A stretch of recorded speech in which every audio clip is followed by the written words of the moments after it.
5 మినిట్స్లో కొబ్బరి కారం చాలా టేస్టీగా విలేజ్ స్టైల్లో ఎలా ప్రిపేర్ చేసుకోవాలో మనం ఈ వీడియోలో చూసేద్దాం. హలో అండి అందరికీ, ఎలా ఉన్నారు, బాగున్నారా? ఈరోజైతే నేను మీకు కొబ్బరి కారం సింపుల్గా చాలా టేస్టీగా క్విక్గా అయిపోతుంది. మనకి ఇడ్లీలో కానీ, వేడివేడి అన్నంలో కానీ, దోశలో కానీ, దోశ ఇడ్లీలోకి ఇంకా చట్నీ అవసరమే లేకుండా ప్రిపేర్ చేసుకునే ఇన్స్టెంట్ కొబ్బరి పౌడర్ని నేను మీకు ఎలా చేయాలో మీకు ఇప్పుడు చూపిస్తాను. ఫస్ట్ దీనికోసం అయితే ఎండు కొబ్బరి ఎప్పుడైనా నల్లపేడు ఉన్నది యూజ్ చేయండి. మ్యాక్సిమం అది అలాంటివే యూజ్ చేయడానికి ట్రై చేయండి. దాన్ని చిన్న చిన్న ముక్కలుగా కట్ చేసుకొని పెట్టుకున్న తర్వాత వేయించిన శనగపప్పు, మేమైతే వీటిని వేయించిన శనగపప్పు అంటాం, కొంతమంది పుట్నాల పప్పు అని కూడా అంటారు. సో వీటిని కొంచెం క్వాంటిటీలో తీసుకున్నాం. రెండు ఈక్వల్ ఉండాల్సిన అవసరం లేదు. వేయించిన శనగపప్పు పొడి అనేది కొబ్బరి కన్నా కొంచెం ఎక్కువగా ఉండాలి.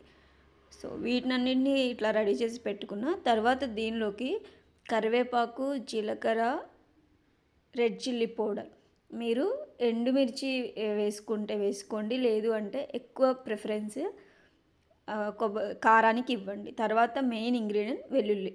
ఇవైతే మెయిన్ ఇంగ్రీడియంట్స్ అండి. సో ఈ ఇంగ్రీడియంట్స్, ఈ సింపుల్ 5-6 ఇంగ్రీడియంట్స్తో మనం ఎలా ప్రిపేర్ చేసుకోవాలో చూసేసేయండి. సో దీనికోసం ఫస్ట్ నేను మిక్సీలో వేయించిన శనగపప్పు వేసుకుంటున్నాను. ఎందుకంటే ఫస్ట్ కొబ్బరి వేస్తే తర్వాత వేయించిన శనగపప్పు వేస్తే పొడి అవ్వదు. సో అందుకోసం ఫస్ట్ మీరు వేయించిన శనగపప్పుని పౌడర్ చేసి పెట్టుకోండి. విలేజ్ స్టైల్ క్విక్ రెసిపీ అని చెప్పొచ్చు. సో ఇది అంతా అయిపోయింది కదా, దీన్ని ఒక చిన్న బౌల్లో కానీ లేదు అంటే ఒక చిన్న గిన్నెలో కానీ తీసుకోండి. తర్వాత ఇప్పుడు కొబ్బరి వేయండి. చూసారు కదా, ఇలా మెత్తగా పొడి చేసేసుకోవాలి వేయించిన శనగపప్పుని. తర్వాత కొబ్బరిని కూడా మిక్సీలో వేసేస్తున్నా. టేస్ట్ చాలా చాలా బాగుంటుంది. మీరు ఒకసారి చేసుకొని తింటే వేడి వేడి అన్నంలో మనం ఎంత అన్నం తింటామో కూడా తెలీదు, అంత టేస్టీగా ఉంటుంది. డెఫినెట్గా ఇంతవరకు ట్రై చేయని వాళ్ళు ఉంటే కనుక ట్రై చేసి ఎలా ఉందో కూడా నాకు కామెంట్ రూపంలో తెలియచేయండి.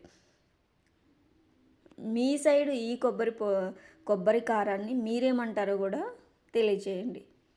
సో ఈ కొబ్బరిని కూడా మొత్తం పొడి పొడిగా చేసేసుకొని మెత్తగా పేస్ట్లా చేసేసుకున్నాను కదా, ఈ పొడిని కూడా ముందుగా మనం వేయించిన పప్పు పొడి వేసేసుకున్నాం కదా, అది వేసిన దాంట్లోనే ఇది కూడా వేసేసి మొత్తం కలిపేయాలి.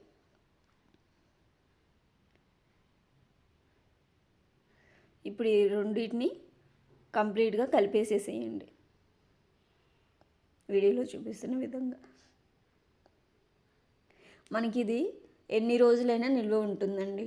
ఒకసారి మనం చేసి పెట్టుకున్నామంటే 2 months కూడా మనకు అలానే స్టోర్ అయితే ఉంటుంది.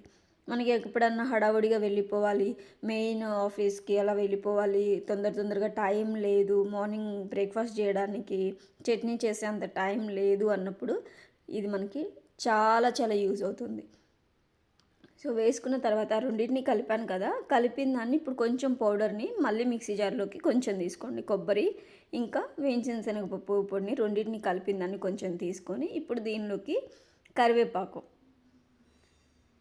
ముందుగానే కడిగి ఆరపెట్టుకోండి, తడి అనేది లేకుండా కరివేపాకుని కడిగి ఆరపెట్టేసుకోండి.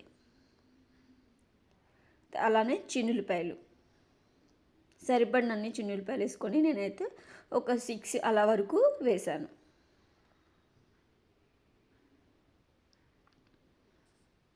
దీనిలోకి జీలకర్ర, ఇదైతే మెయిన్ ఇంగ్రీడియంట్ అండి. కరివేపాకు ఇంకా జీలకర్ర ఇవైతే మెయిన్ ఇంగ్రీడియంట్స్. ఎంత మనం కొబ్బరి కారం అన్నంలో తింటున్నప్పుడు కూడా జీలకర్ర ఫ్లేవర్ అనేది మనకి అర్థమవుతూనే ఉంటుంది. సో జీలకర్రను కూడా ఇలా యాడ్ చేసేసుకున్నాను.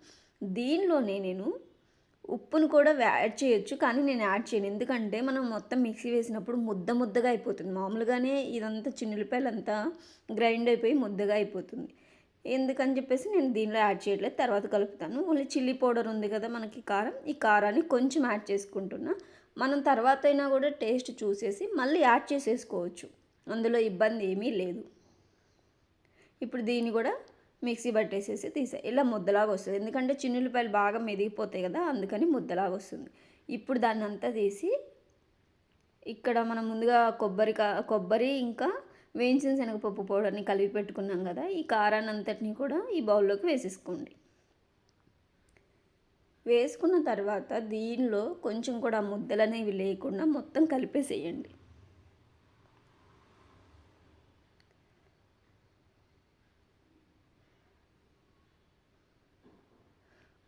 మొత్తం ఇలా మొత్తం అసలుకి ఇంకా చిన్న చిన్న ముద్దలనేవి కూడా లేకుండా కలిపేసేసుకొని ఉప్పు చూడండి ఒకసారి టేస్ట్. మనం ఇందాక ఉప్పు వేయలేదు కాబట్టి ఉప్పు వేసుకొని మొత్తం కలిపిన తర్వాత టేస్ట్ చూసేసుకోవచ్చు, ఉప్పుని మనం యాడ్ చేసేసుకోవచ్చు. దీనిలో ఉన్నది ఏంటంటే ఒక స్పెషాలిటీ, ఉప్పు కారం మనం సపరేట్గా దీన్ని కలుపుకున్నా కూడా ఏమీ అవ్వదు. కారం అయితే 2 months వరకు స్టోర్ ఉంటుంది. ఈజీగా 5 minutesలోనే అయిపోతుంది. చూసారు కదా, చిన్న చిన్న ముద్దలని లేకుండా కలిపేసుకోవాలి. కలిపేసుకొని ఇప్పుడు నేను దీంట్లోకి రుచికి సరిపడా సాల్ట్ని కూడా యాడ్ చేసేస్తున్నా. ఇలా పైన కూడా మనం కలుపుకోవచ్చు అన్నమాట. అలానే మనం ఫస్ట్ కారం వేసాం, కొంచెమే యాడ్ చేసుకున్నాం కదా, ఎందుకంటే బాగా ముద్దగా అవుతుందని చెప్పేసి. ఇప్పుడు ఇంకొంచెం నేను రుచికి సరిపడా మళ్ళీ యాడ్ చేస్తున్నా. మీరు ఒకసారి చెక్ చేసుకొని ఉప్పు వేసుకొని కలిపిన తర్వాత చెక్ చేసుకొని సరిపోతుంది లేదు అనేది చెక్ చేసుకొని మళ్ళీ వేసుకోండి. లేదు అంటే అవసరం లేదు అనుకుంటే అలానే వదిలేసేయండి. సో ఇప్పుడైతే నేను దీన్ని మొత్తాన్ని మళ్ళీ ఒకసారి కలిపేసి ఒకసారి ఉప్పు సరిపోయిందా లేదా అనేది కూడా చెక్ చేసి అవసరమైతే అడ్జస్ట్ చేసుకోవడానికి ఇప్పుడు వేసుకోవచ్చు. చూసారు కదా ఎంత సింపుల్గా, ఈజీ క్విక్ అండి, చాలా క్విక్ రెసిపీ. డెఫినెట్గా మీరు కూడా ట్రై చేయండి. ఎలా ఉందో కూడా నాకు కామెంట్ రూపంలో తెలియచేయండి. ఇలాంటి మరిన్ని విలేజ్ కుకింగ్ వీడియోస్ మీకు రావాలి అంటే డెఫినెట్గా విలేజ్ అందాల మారుతి ఛానల్ని కూడా సబ్స్క్రైబ్ చేసుకోండి. చూసారు కదా ఎంత క్విక్గా అయిపోయిందో, ఇలా చిటికలో అయిపోయే రెసిపీ అనమాట. కొబ్బరి కారం నెయ్యిలో వేసుకుంటే దీని టేస్ట్ వేరే లెవెల్ అండి. అసలుకి ఎంత అన్నం వేడివేడిగా ఉంటే కొబ్బరి కారం ఎంత తింటామంటే అంత హెవీగా తినేస్తాం. డెఫినెట్గా ట్రై చేయండి మీరు కూడా.